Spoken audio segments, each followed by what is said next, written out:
పెంచలాంటి పన్ను కట్టాల్సిన సమయం. ఈ దేశ శ్రమ బాద్షా పాదాల కింద నలిగిపోతున్న సమయం. ఒక వీరుడు కోసం ప్రకృతి పురుడు పోసుకుంటున్న సమయం.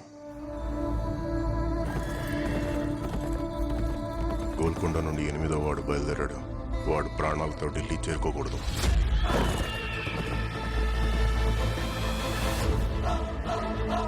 ఇది నేను రాసే చరిత్ర. సింహాసనమా, మరణ శాసనమా? ఈ భూమి మీద ఉన్నది ఒక్కటే కోహినూర్.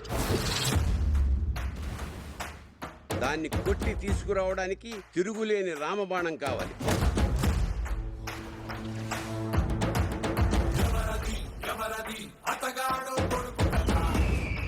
ఇప్పుడు దాకా మేకలను తినే పులిని చూస్తుంటారు.